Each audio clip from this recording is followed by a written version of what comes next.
Hello, my name is Marco Pellegrini. I'm a consultant clinical psychologist. I work for Norfolk and Suffolk Foundation Trust.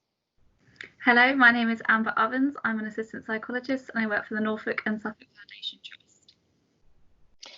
Today we would like to talk to you about the effects of a pandemic, and we will start with discussing how pandemics can affect population in general, but also how can they affect healthcare workers in particular.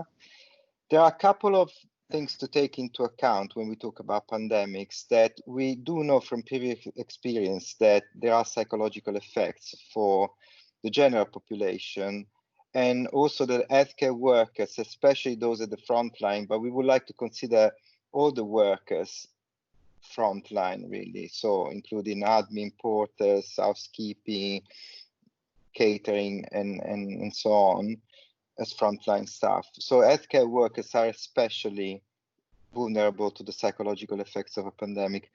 So what happens in the general population, which is what we've been seeing happening with the COVID-19 outbreak, is that there is an escalation of restrictive measures that has to do with reducing the instances that health services become overwhelmed, so they cannot respond to calls to treat people in intensive care and to provide care to enough people that get infected with the virus. And that is due to basically to how rapidly the virus spreads and infects people. One of the restrictive measures, which is the one we've been under, is quarantine. It was called lockdown, but lockdown is effectively a form of quarantine.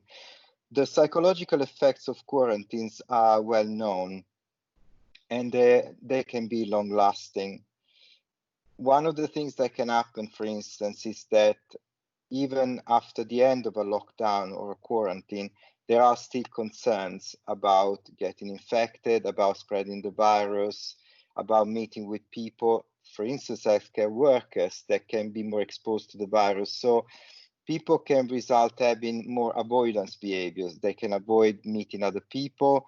They can avoid getting together. There can be more, basically, more social distancing that happen even when things are getting back to normal. What is important about this is that the main discriminant, what is really different from when restrictive measures are not in place and where they are in place, is that the perception of risk changes greatly. It is important that we follow the guidelines, because that reduces the instances, for instance, for the healthcare system to get overwhelmed.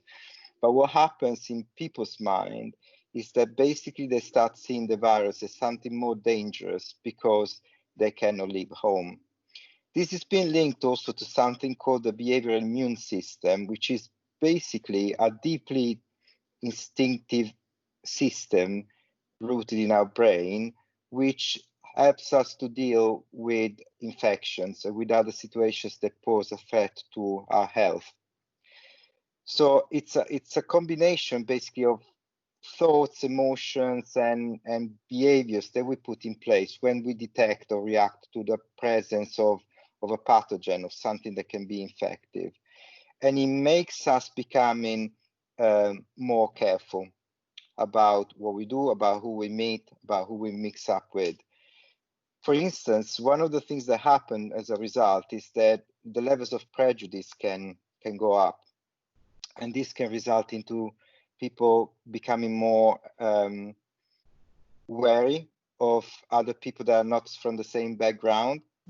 It can be at family level or friends level, so it could be people that are strangers, or it could be even people that are not from the same ethnic group.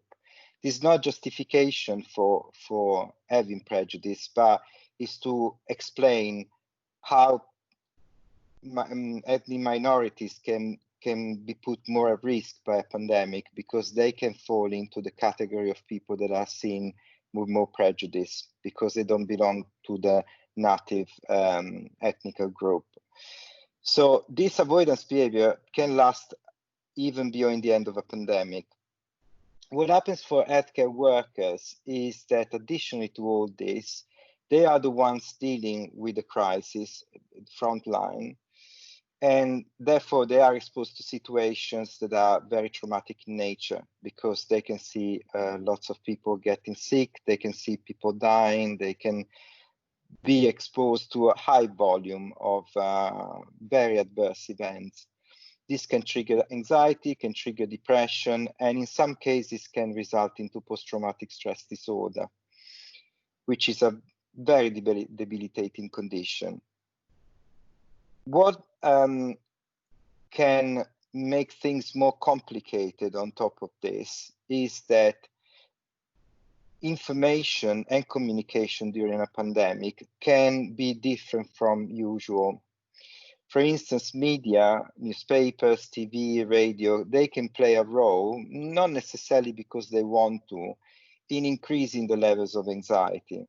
There can be more attention for negative news, for instance, so the number of deaths every day, the number of people getting infected.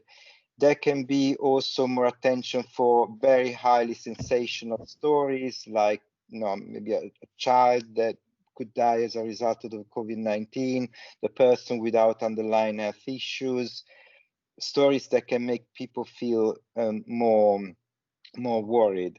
And also the continuing talking about the pandemic and the virus, which is not what would typically happen when viruses are spreading in the population, and they are all the time, that makes also the perception of risk higher. So the reason why we discuss this in this video is because it's important to know that there are reasons why we become more psychologically vulnerable and we can be affected when there is a pandemic. And these reasons are due to the pandemic. So it's important that we know that certain reactions that we have are normal during a pandemic. And this is also important when we try to support our colleagues, because we must be careful not to overlook that frontline staff, healthcare workers in general, all the workers that participate in the healthcare system can need support at some point, certainly can need some levels of support immediately, but can need even more support later. And it's important that we help them to receive that when it's needed. Groups of people that work in the healthcare system in different ways can find it more difficult to feel they can receive support. And some particular groups, like the ones that don't see themselves necessarily as frontline, can find it even more difficult to feel entitled to receive support. But it's actually very important that it is available for everybody and that we try to look out for all our colleagues. I'll hand it over to Amber now. Thank you. So we're now going to talk a little bit more about the effects of a pandemic, but more specifically the responses that people might experience. So as mentioned previously, there are many different responses to a pandemic. Everyone will have some worries or concerns about COVID-19. Many might feel overwhelmed, confused, fearful, or maybe even detached from what's happening. And these responses are all completely normal. They may also be displayed in more physical symptoms, such as headaches, shaking, feeling very tired, loss of appetite, crying, insomnia, nightmares, and even anger. So these are things to look out for in your colleagues, but also in yourself. The key thing is to remember that all these reactions are normal during an emergency like a pandemic. So the way that someone might react to the pandemic depends on many factors, but it's definitely not limited to just these. So their experience of previous distressing events can affect how they might interpret the current situation, the support they have in their life. Someone might cope a little bit better if they have more social support than those who don't have very much. Their physical health, their personal history and mental health problems, cultural background. So like Marco just said, ethnic minorities might suffer a little bit more stigmatization, And finally, age and gender can also play a role in how someone might be affected by the current pandemic. That's the end of the video, and thank you very much for watching. Thank you.